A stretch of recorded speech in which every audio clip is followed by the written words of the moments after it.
Pemirsa, besok palu putusan akan diketuk di atas meja perkara mantan Jampitsus Febri Adriansyah. Namun perdebatan dan adu tafsir justru semakin membara. Silang argumen saling sikut memburu pembenaran di antara tarik-menarik kepentingan dan drama yang terus bermunculan. Lantas akankah putusan besok menjadi titik terang atau justru membuka babak baru dari sandiwara panjang? Bersama saya Marcelina Tumundo, inilah Cover Both Sides. Kami mengidentifikasi ada indikasi 30 pelanggaran hukum acara dan prinsip-prinsip due process of law.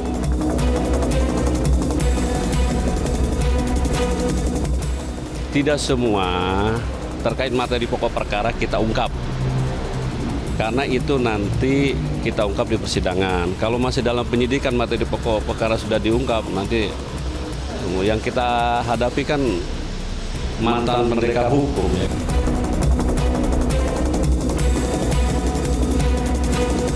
Di situ, jadi ini namanya bukti petunjuk gitu. Jadi dengan meminta uang, meminta emas, meminta termasuk foto keluarga, itu justru membuktikan bahwa semua barang dan uang dan foto tadi dan rumah itu adalah milik Febri Adriansyah. Dan ini memperkuat pembuktian dalam dugaan korupsi maupun pencucian uang.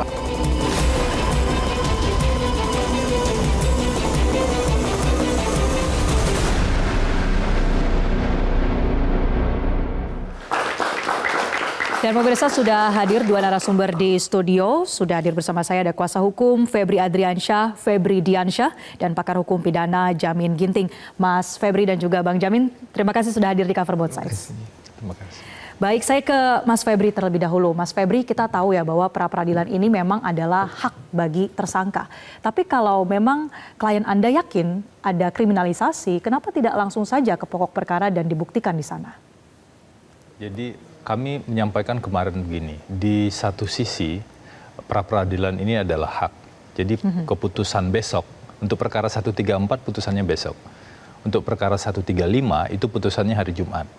Nah, salah satu putusan pra peradilan besok kami harapkan itu tidak sekedar berdampak pada klien kami. Tidak sekedar berdampak pada Pak FA saja.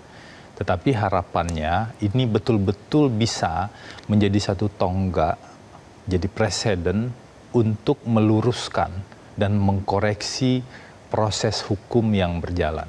Karena begini Marcel, kita tidak bisa atas nama apapun ya, atas nama alasan paling mulia apapun, kalau pelanggaran hukum itu dilakukan dengan cara-cara yang melanggar hukum. Kata kuncinya di sana.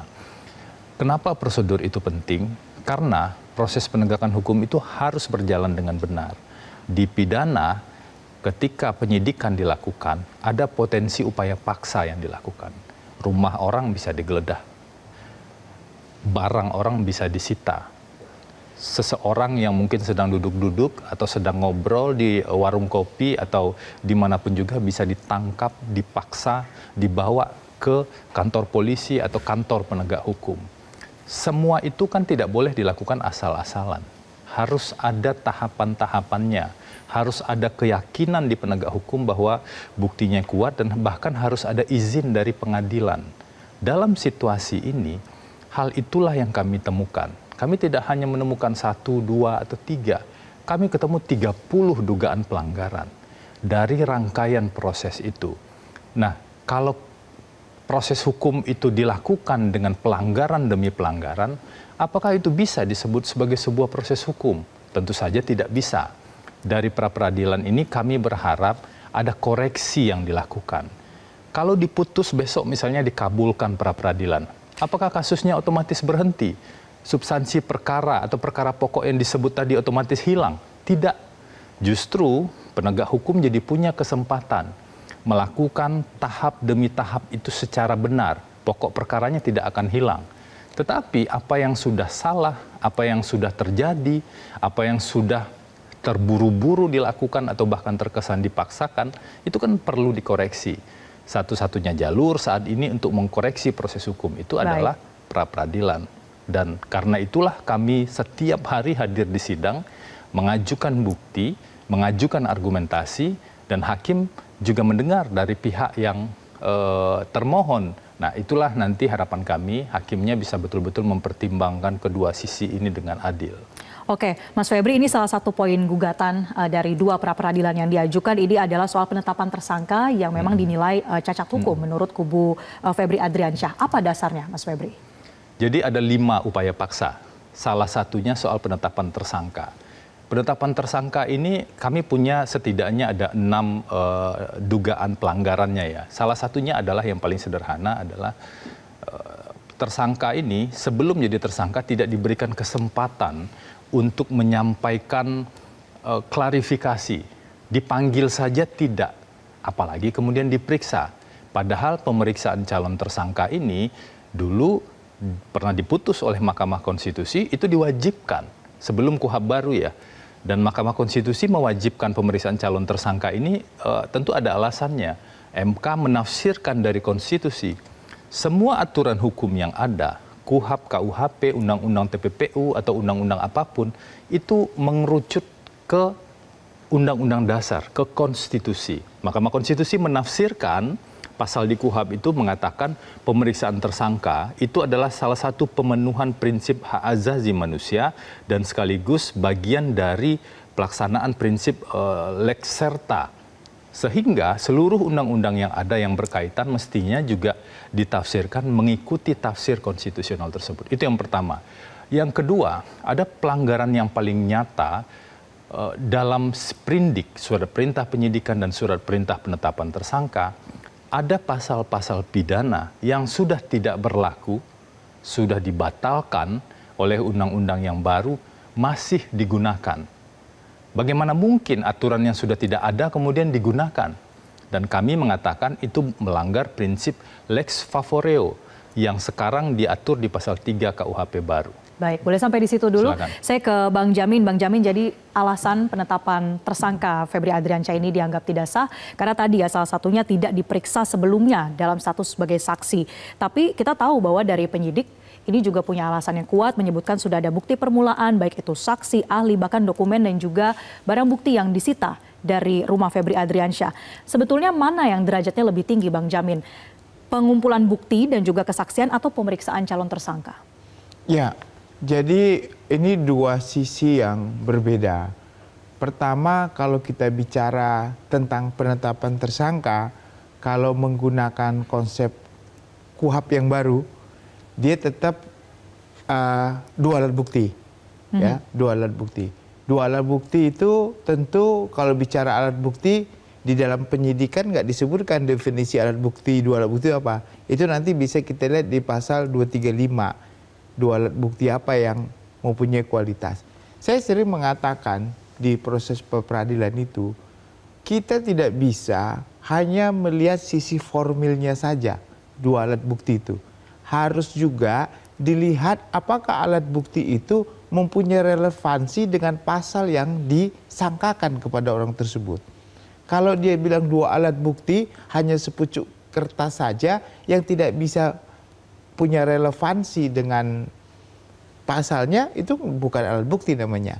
Jadi saya selalu mengatakan 2 alat bukti yang punya relevansi. Nah, kalau kita lihat terkait dengan penetapan tersangka, harus terlebih dahulu diperiksa calon tersangkanya. Itu kan sebelumnya putusan MK 21 mengatakan demikian begitu. Walaupun itu ada dalam pertimbangan di bukan di amar putusan kan begitu, di pertimbangan. Nah, ini sebenarnya karakteristiknya banyak. Pertama, memberikan kepada seseorang itu hak untuk membela diri sebelum dijadikan tersangka. Jadi dia tahu untuk apa dia dijadikan tersangka pada saat dia diperiksa sebagai saksi atau calon tersangka. Memang terminologi itu nggak ditemukan dalam KUHP kita yang baru. Tidak ditemukan. Tetapi di pasal 91 dikatakan bahwa dalam menetapkan seseorang jadi tersangka harus berdasarkan tidak boleh menggunakan azas praduga bersalah. Nah, tidak boleh menggunakan itu, seakan-akan ada implisitnya mengatakan kamu penyidik kalau mau menetapkan orang tersangka jangan langsung dikatakan kamu salah sehingga kamu saya tetapkan jadi tersangka, tapi periksa dulu dia gitu. Nah, jadi menurut saya konsep yang sekarang yang harus walaupun tidak disebutkan harus ada diperiksa sebagai saksi lebih dahulu, tetapi hak-hak yang harus diberikan kepada seseorang sebelum ditetapkan tersangka, wajib hukumnya menurut saya sih harus tetap diperiksa dulu sebagai saksi. Supaya dia tahu kira-kira saya ditersangkakan ini karena apa, dan dia sudah mempersiapkan dirinya untuk pembelaannya. Begitu. Itu hal yang perkara harusnya. ini kan Bang Jamin juga diikuti dengan adanya pengalihan perkara, ya bukan pelimpahan, pengalihan dari kepolisian ke pihak Kejagung. Nah, mungkin banyak yang kemudian berpendapat bahwa ada motif di balik dari pengalihan ini. Apakah kemudian berpotensi untuk nanti dideponir? Menurut Bang Jamin seperti apa? Jadi begini, sebenarnya pra-peradilan yang diajukan oleh pihak Febri ini terhadap Kortas Tipikor, ini sebenarnya makna esensi substansifnya sudah hampir-hampir nggak ada gitu. Kenapa saya bilang nggak ada? Karena bukan lagi mereka yang nanganin begitu ya. Kalaupun seandainya ya kita berandai-andai dikabulkanlah permohonan dari Pak Febri dan rekan-rekan ini untuk tidak sahnya penetapan tersangka atau penyitaan yang tidak sah. Barang itu sekarang kan sudah ada dalam kewenangan penyidik Kejaksaan Agung. Dan Kortas tidak melanjutkan itu karena kalimatnya bukan dilimpahkan tapi diserah terimakan, ya, diserahkan gitu. Berarti penyerahan itu diikuti dengan upaya hukum penyitaan baru terhadap barang itu, upaya hukum penetapan tersangka baru, walaupun tersangkanya sekarang yang ada itu terkait dengan TPPU, bukan terkait dengan predikat krimnya, begitu kan? Belum ada terkait itu. Nah, jadi dengan seperti ini, maka sebenarnya pun menurut saya, kalaupun seandainya hakim menyatakan itu menerima, itu nggak berpengaruh sangat signifikan terhadap apa yang sedang dijalani oleh Kejaksaan saat ini, begitu. Kecuali yang pra-peradilan keduanya itu terkait dengan tidak sahnya penetapan tersangka dalam TPP atau penyitaan yang dilakukan oleh Kejaksaan. Nah, itu signifikan.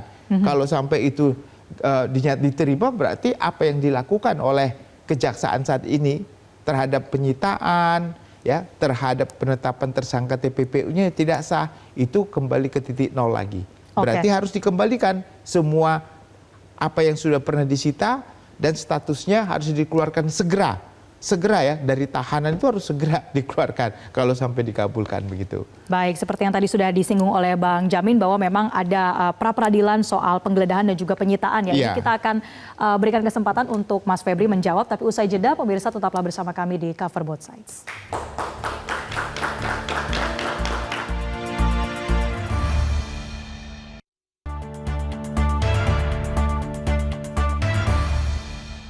Di situ. Jadi ini namanya bukti petunjuk gitu loh. Jadi dengan meminta uang, meminta emas, meminta termasuk foto keluarga, itu justru membuktikan bahwa semua barang dan uang dan foto tadi dan rumah itu adalah milik Febri Adriansyah.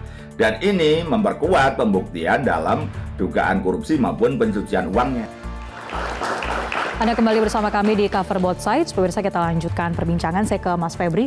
Jadi selain status tersangka, Pak FA juga mempermasalahkan soal penggeledahan rumah di Sentul yang diklaim ini tidak ada izin dari pengadilan negeri setempat begitu ya.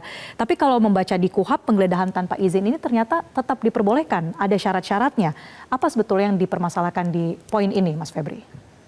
Pertama sebelum ke sana izinkan saya klarifikasi dulu karena Bang Boyamin udah 2 kali nih ngomong diulang-ulang terus, padahal tidak benar. Nah, perlu kami clearkan bahwa tidak pernah ada Pak FA itu meminta barang-barang yang disebut tadi itu emas, uang dan segala macam itu dikembalikan ke beliau. Itu tidak ada. Yang ada adalah meminta pengembalian foto keluarga, figura foto keluarga dan juga dokumen pribadi. Dokumen pribadi juga tidak terkait dengan aset gitu kan. Itu agar clear saja. Kayaknya ini dalam dokumen pra-peradilan ya? Ini dalam dokumen pra-peradilan. Konsekuensi satu isu yang nggak diperhatikan saya pikir adalah tentang konsekuensi bukti. Kalau penggeledahan dan penyitaannya tidak sah, maka itu tidak bisa jadi alat bukti. Lebih ke poin yang itu, tapi bukan untuk dikembalikan ke Pak FA. Nah, kembali ke isu yang tadi. Jadi ada 2 tindakan penggeledahan yang bisa dilakukan. Satu, intinya wajib dengan izin ketua pengadilan. Jadi wajib dalam keadaan tertentu, disebutnya keadaan mendesak, itu bisa tanpa izin ketua pengadilan. Tapi ada syaratnya, maksimal 2 hari kemudian wajib memintakan persetujuan pada pengadilan. Jadi tetap ada peran pengadilan di sini. Nah, dalam proses penggeledahan itu yang kami temukan, kami pastikan tidak ada permintaan persetujuan. Itu pasti. Artinya yang diambil adalah opsi yang pertama.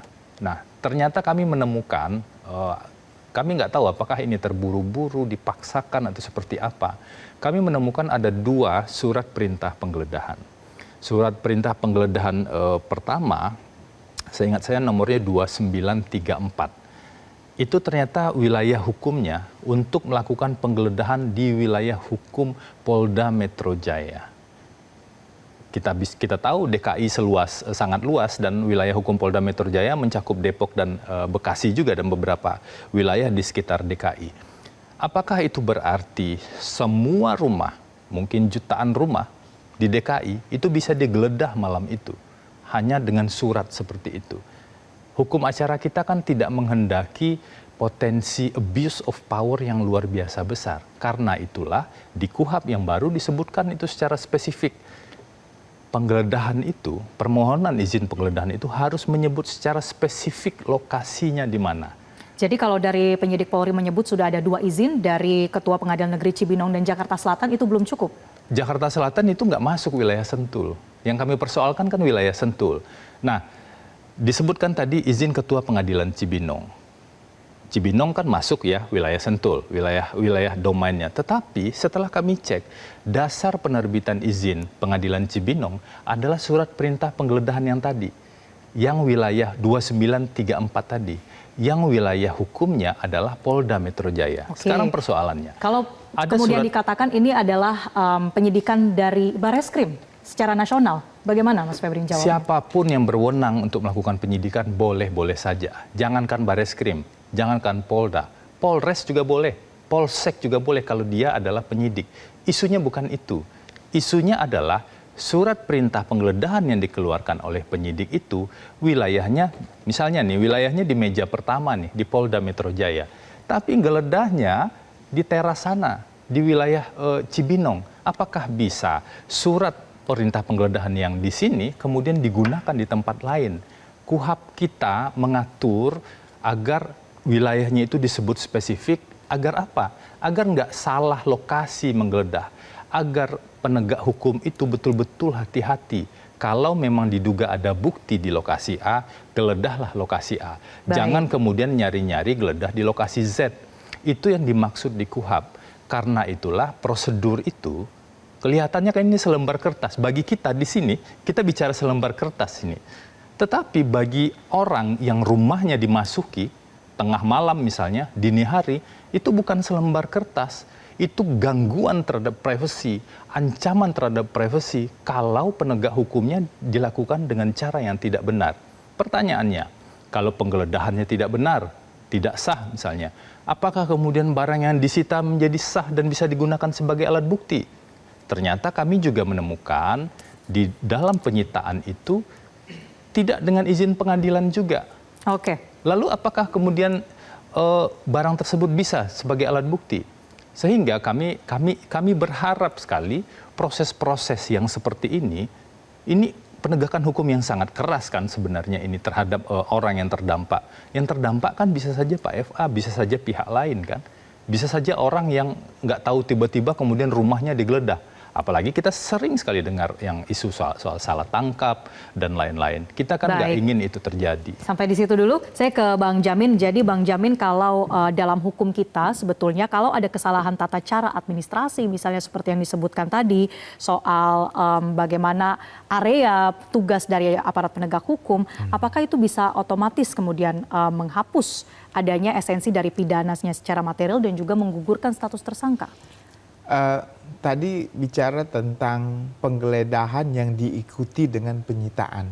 Itu satu paket biasanya, penggeledahan yang diikuti dengan penyitaan. Biasanya kalau penyidik melakukan yang bukan tertangkap tangan, dia cover board ya, atau dia persiapannya itu sudah matang sekali. Suratnya udah dibawa, segala macam sudah ada. kalau bukan tertangkap tangan. Dia sudah tahu pasti apa yang akan digeledah dan barang apa yang akan dilakukan disita. Dia sudah tahu. Nah, dalam konteks pra-peradilan tadi di pasal 112 itu dikatakan di pasal yang tadi yang disebut 158 bahwa sah tidaknya pelaksanaan upaya paksa.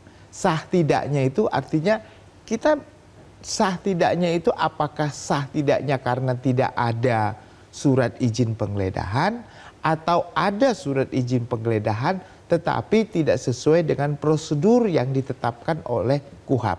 Itu dua hal yang berbeda. Kalau tidak ada berarti itu artinya memang tidak sah karena tidak ada suratnya. Nah, bagaimana kalau ada suratnya tetapi surat itu tidak sesuai dengan dasar syarat-syarat yang ditentukan. Itulah yang tadi sifatnya administratif. Ada yang salah ketik lah, ada yang lokasinya tidak jelas lah, ada yang ini, ada yang itu. Nah itu agak menurut saya itu agak nggak signifikan, ya. Tidak begitu signifikan untuk menggugurkan status tersangka. Iya, tapi itu bisa berpengaruh juga dalam menentukan di mana posisi yang akan dilakukan. Tadi kan contohnya dalam surat penggeledahan harus ditetapkan lokasinya di mana. Jenis barangnya kalau disita apa setelah dia melakukan. Nah kalau sampai nggak disebutkan begitu, apakah menjadi batal? Pengalaman saya dalam proses pra-peradilan, hakim itu nggak menilai itu sebagai dapat membatalkan penggeledahan dan penyitaan. Yang dapat menilai kalau tidak ada. Yang kedua, kalau dia contohnya barang yang disitanya itu, jenis barangnya itu tidak diberitahukan kepada orang yang disita. Nah itu. Tapi kalau kalimatnya ada 1-2 yang tidak lokasinya salah dan segala macam, itu kelihatannya selama proses itu tidak menjadi dasar untuk pembatalan, menyatakan penyitaan menjadi tidak sah. Jarang sekali ada, ya. Tapi menurut saya apa yang sudah ada di KUHAP itu sebenarnya itu yang harus diikutin harusnya, tetapi prakteknya beda. Saya lihat beberapa putusan itu nggak menjadi dasar yang kuat untuk bisa menyatakan bahwasanya penyitaannya tidak sah. Baik, begitu. Baik. Sekarang saya ke Mas Febri lagi. Mungkin saya ingin follow up tadi yang Mas Febri coba luruskan dari pernyataan Bang Boyamin Saiman. Ini bahwa dalam pra-peradilan pihak Pak FA meminta supaya bukti itu bukan dikembalikan kepada Pak Febri. Jadi dikembalikannya ke siapa, Mas Febri? Enggak, fokus kami pada, jadi ada dua hal. Satu, bukti barang-barang pribadi ya. Barang pribadi itu ada beberapa figura foto kan kita lihat ya. Foto keluarga. Foto keluarga. Kemudian ada satu dokumen pribadi, surat menyurat di keluarga lah, seperti itu. Nah ini yang minta dikembalikan. Kalau yang lain itu, kan ada banyak lagi ya. Ada koper yang berisi uang, berisi emas. Yang lain itu posisinya adalah terkait dengan keabsahan. Keabsahan itu maksudnya begini, ketika proses penggeledahannya tidak sah, penyitaannya tidak sah, maka itu tidak dapat digunakan sebagai alat bukti.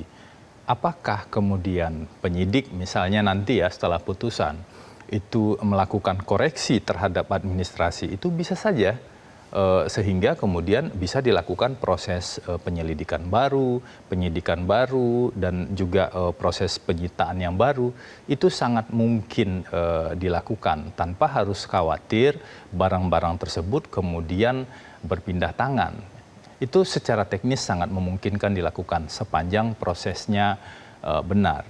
Nah, saya mau masuk karena isunya terkait soal penyitaan. Soal penyitaan ini begini, satu, tidak ada izin ketua pengadilan. Itu pasti, kami sudah cek di bukti yang ada itu tidak ada. Ditemukan bukti dari pihak termohon soal izin ketua pengadilan.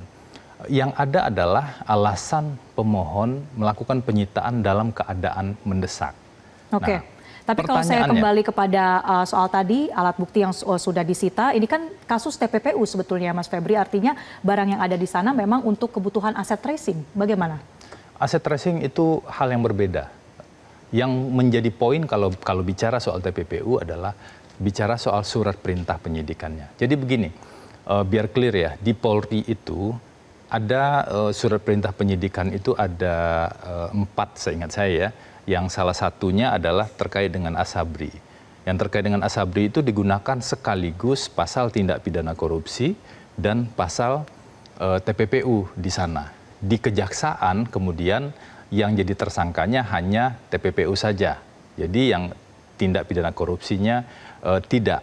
Nah, kalau kita bicara nih, ini kalau berandai-andai ya, tadi yang Marcel bilang, kalau berandai-andai barang buktinya tidak sah ini, maka tentu saja bukti-bukti ini tidak bisa digunakan sebagai bukti dalam perkara yang sedang ditangani. Kalau sprindiknya ternyata nggak dibatalkan ya, barang bukti ini tidak bisa digunakan karena perolehannya tidak sah.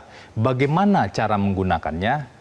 Ada penyelesaiannya sebenarnya di dalam hukum acara. Tetapi kami memandang itu biarlah domain dari Kejaksaan Agung. Kalau sah artinya bisa digunakan begitu kalau ya? Sah bisa digunakan. Bisa berlanjut perkaranya. Karena penyidikan. Tapi kalau tidak sah akan dikembalikan, minta dikembalikan. Kan ada prosedur koreksi.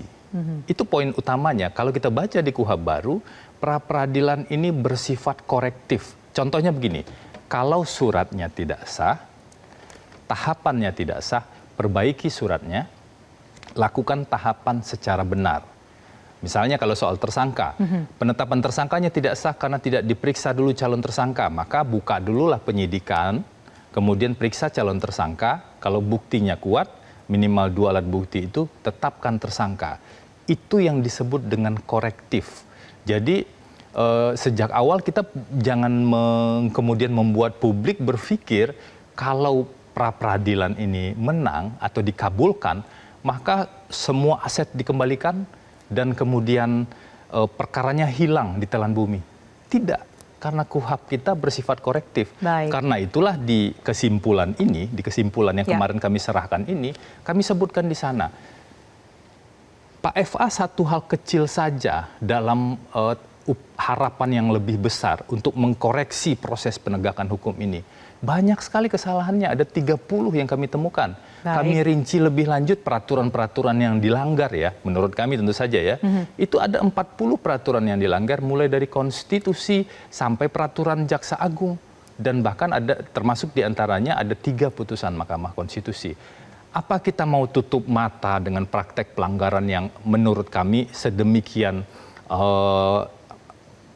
tersebarnya dan demikian signifikannya. Makanya harapan kami adalah ayo perbaiki penegakan hukum kita, jadikan ini tonggak perbaikan.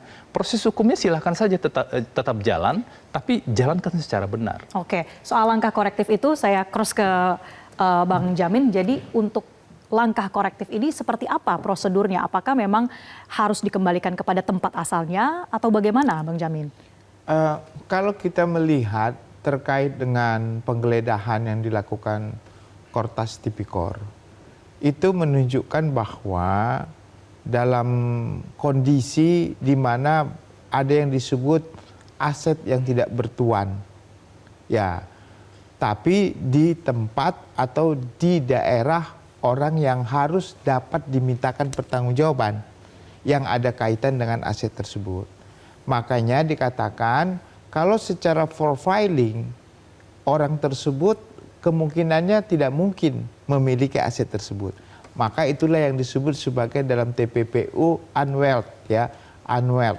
Jadi sesuatu penghasilan yang dapat diindikasikan sebagai berasal dari suatu perbuatan tindak pidana ada di rumah dia.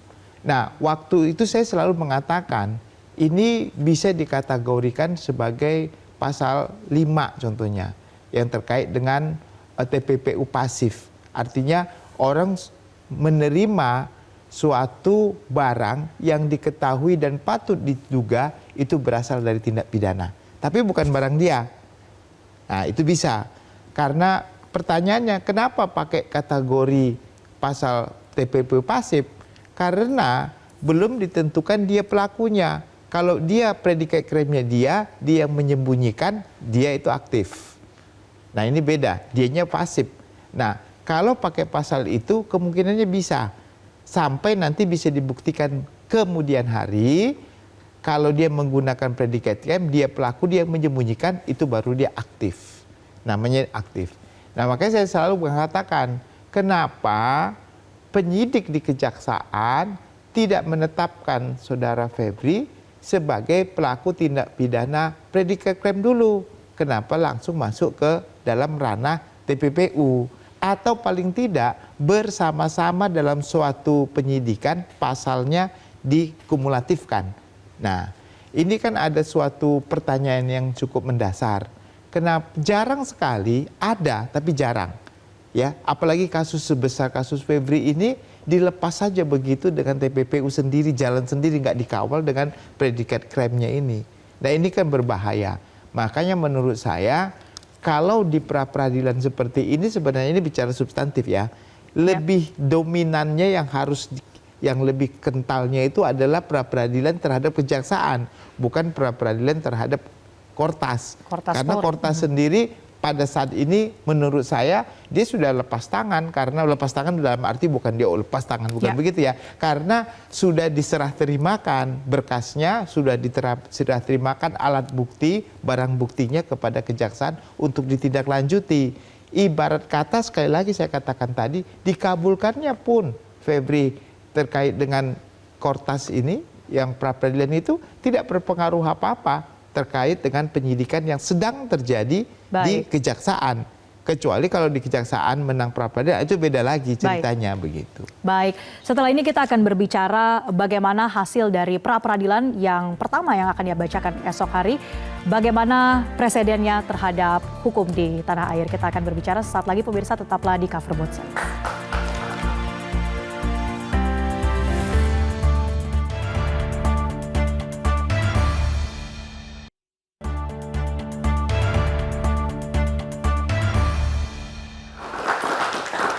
Anda kembali bersama kami di Cover Both Sides. Pemirsa, saatnya kita akan bacakan pertanyaan dari netizen yang sudah ada di media sosial Metro TV. Kita tampilkan pertanyaannya berikut ini.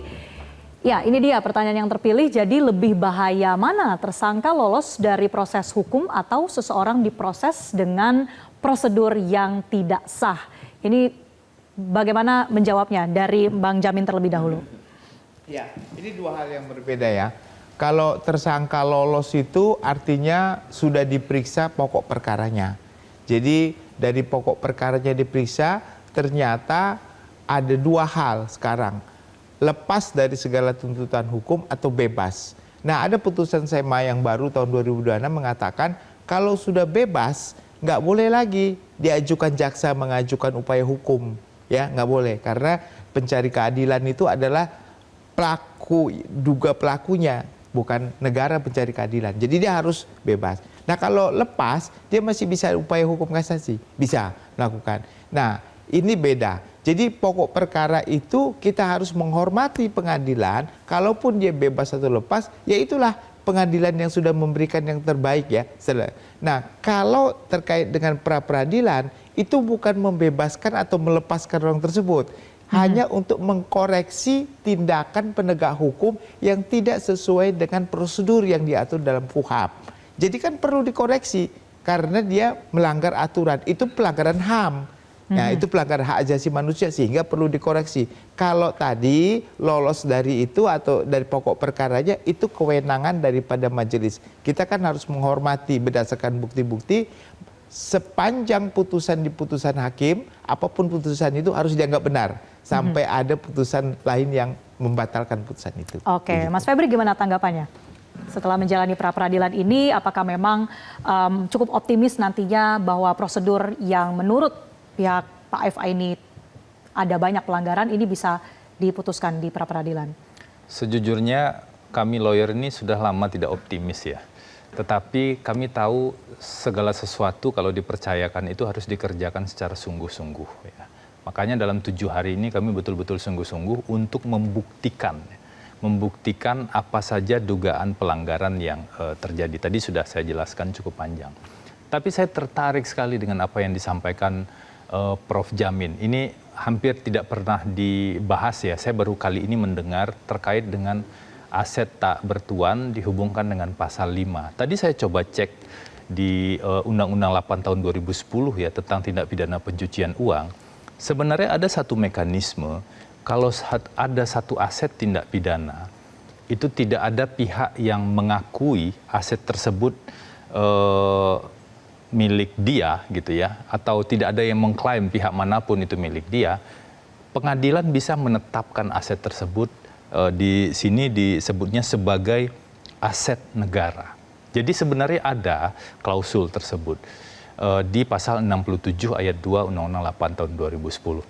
Itu satu hal. Yang kedua, nah, Bang Jamin tadi mengatakan kalaupun aset itu ditemukan di rumah seseorang yang tidak sesuai dengan profil penghasilannya, maka bisa kena pasal 5. Ada dua isu. Satu, ternyata penetapan tersangka oleh kejaksaan, kalau kita bicara kejaksaan sekarang, itu bukan hanya pasal 5, tapi pasal 3, 4, 5, dan 607, dan atau junto 607. Artinya apa? Di tindak pidana pencucian uang itu kan hanya 3 delik sebenarnya, 3 tindak pidana ya. Satu, pencucian uangnya ya, pasal 3 itu aktif.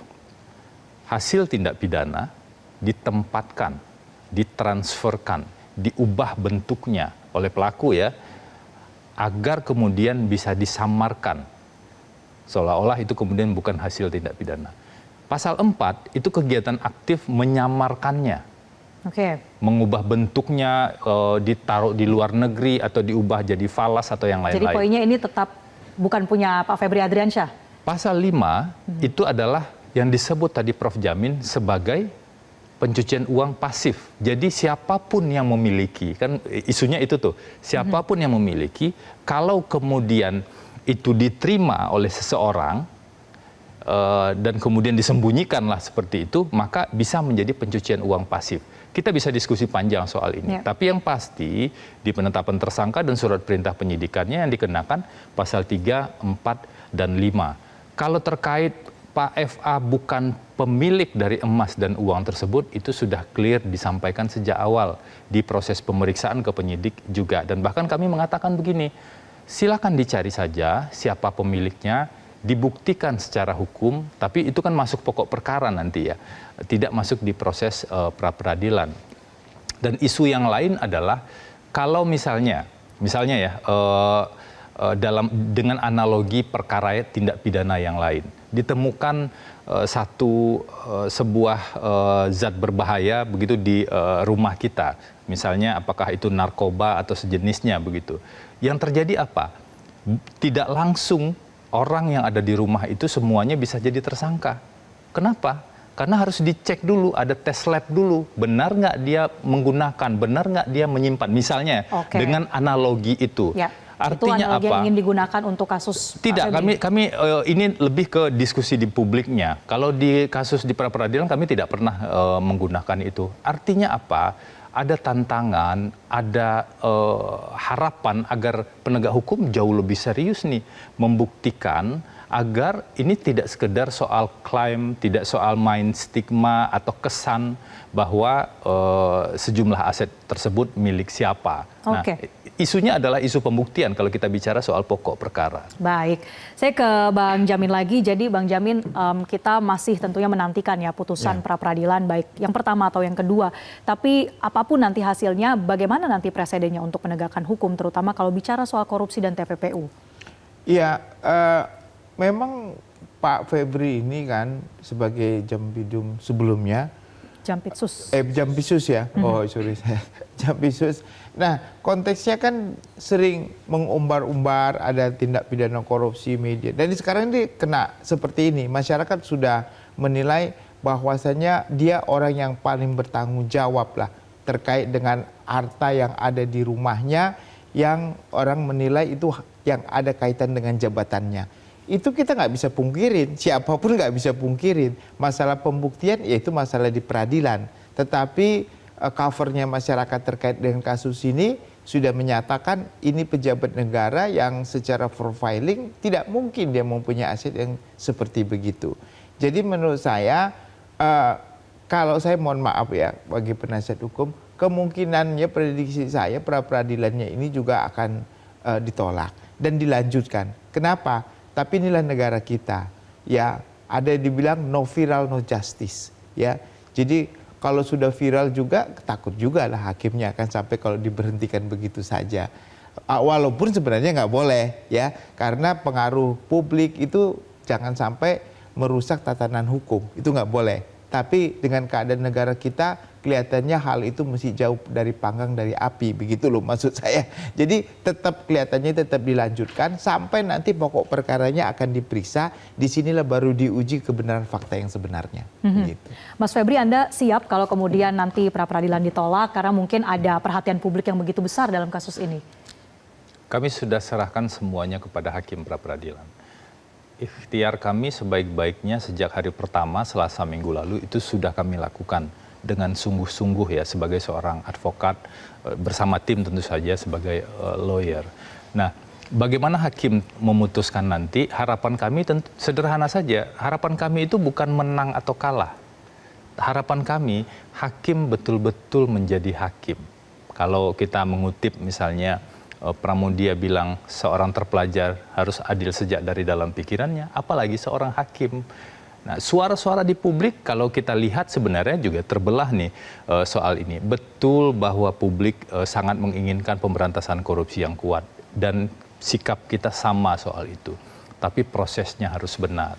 Jangan sampai kemudian tahapan demi tahapan yang sebenarnya untuk melindungi orang-orang warga negara begitu dilabrak sedemikian rupa untuk kepentingan non hukum yang sebenarnya belum tentu sesuai dengan kepentingan pemberantasan korupsi itu sendiri.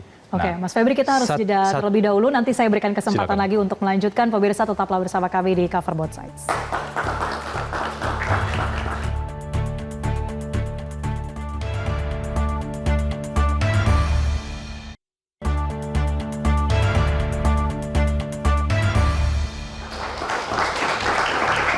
Terima kasih pemirsa, Anda masih di Cover Both Sides dan inilah segmen terakhir. Saya ke Mas Febri lagi. Mas Febri, sekaligus melanjutkan poin yang tadi, mungkin closing statement juga dari pihak kuasa hukum, seberapa kemudian besar kemungkinan pra-peradilan ini akan ditolak atau diterima oleh hakim? Kami serahkan sepenuhnya, kami nggak pakai prediksi berapa persen menang, berapa persen kalah, tidak.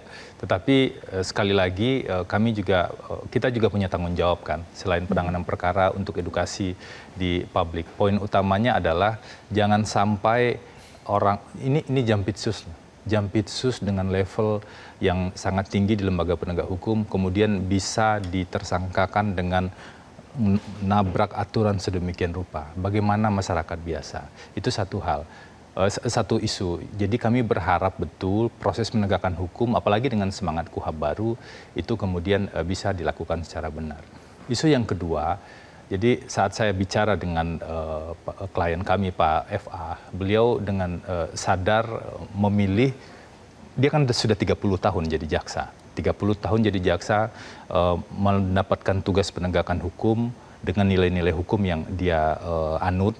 Kemudian sekarang dia justru berada pada posisi sebaliknya, menjadi tersangka lah, ekstrimnya begitu ya. Dulu mengusut orang, sekarang menjadi tersangka. Tapi dalam posisi yang sekarang pun, beliau menyadari betul nilainya tetap sama untuk berjuang di wilayah hukum tersebut. Makanya pra-peradilan dipilih, bukan jalur-jalur yang lain. Dan ada satu kesadaran dari Pak FA bahwa sekalipun jampitsus tetap tidak berada di atas hukum. Itu poin yang paling krusial saya pikir, sehingga kita semua equality before the law, kita semua mestinya patuh pada proses hukum itu. Jangan lakukan proses hukum dengan cara-cara melanggar hukum. Kalau kemudian tadi Mas Febri sebutkan ya Pak FA itu adalah mantan jampitsus, ada yang menyebutnya pendekar hukum, tapi kita lihat kasus-kasus lain seperti misalnya mantan ketua KPK Pak Firly Bahuri yang kemudian kasusnya tenggelam begitu saja. Ya, itulah yang jadi PR kita bersama ya, mengawal penanganan perkara itu betul-betul sesuai dengan rule dan relnya begitu ya. Rule itu tahapan-tahapannya, relnya itu benar-benar ketika seseorang ditetapkan tersangka ada bukti yang kuat, kenapa tidak dilanjutkan, kecuali buktinya memang tidak kuat, kan isu-isu yang berbeda. Nah, dalam konteks inilah menjadi sangat penting untuk tidak menutup mata. Memang kalau gambar Dewi Keadilan di sana, memang Dewi Keadilan itu menutup matanya, memegang timbangan. Tetapi bukan berarti Dewi Keadilan itu menutup mata dengan fakta-fakta dan pelanggaran yang ada. Kalau ada 40 aturan yang dilanggar, apa ini mau dibiarkan? Ini lebih... Tentu tidak bisa dibiarkan ya. Makanya poin-poin utamanya adalah mari kita cari cara untuk bisa mengkoreksi proses hukum ini, tetapi tetap proses pokok perkaranya misalnya tidak kemudian hilang begitu saja. Baik. Makanya pra peradilan itu disebut bukan menghapus pokok perkara. Baik. Nah sekarang Bang Jamin, mungkin singkat saja pertanyaan saya adalah ketika ini yang sedang berperkara adalah mantan Jampitsus tadi, bukankah kemudian publik bertanya harusnya hukumannya ini lebih berat begitu atau proses untuk penanganan perkaranya ini harus diprioritaskan? Bagaimana Bang Jamin? Ya, tentu saya juga agak bingung ya, kenapa kedudukan seorang mantan Jampitsus menduduki jabatan tersebut harusnya sudah steril dari dirinya sendiri. Artinya dia sudah bebas dari pingin memperkaya diri, secara moralnya sudah bagus ya. Sebagai negara yang cukup besar itu kan tonggak yang paling utama untuk keadilan begitu loh. Harusnya sudah kualifikasinya sudah nggak mungkin lagi lah memperkaya diri begitu. Tapi inilah mungkin kelemahan dalam sistem pemilihan pejabat-pejabat kita yang belakangan ini, mungkin bukan by elected tapi by appointed ya. Baik. Jadi penunjukan saja, bukan bukan primus inter pares. Kalau primus inter pares adalah orang yang paling baik di antara yang baik. Harusnya seperti itu. Nah, akhirnya kena seperti ini.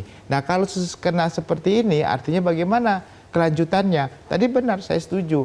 Penegak hukum itu harus dihukum lebih berat dari orang biasa yang nggak mengenal hukum begitu. Baik. Memang undang-undangnya juga mengatur itu menjadi demikian, catatan yang sangat begitu. penting dan kita nantikan dimulai dari putusan pra peradilan ini. Terima kasih Bang Jamin Ginting dan Mas Febri Diansyah sudah bergabung bersama kami. Pemirsa, bila celah hukum terus-terusan diakali untuk membela sang mantan Jampitsus dan prosedur peradilan ditabrak terus-menerus, maka jangan heran ada gium equality before the law hanya jadi dongeng pengantar tidur untuk menutupi wajah hukum yang hancur dan tidak jujur. Saya Marcelina Tomundo, terima kasih telah menyaksikan Cover Both Sides. Terima kasih.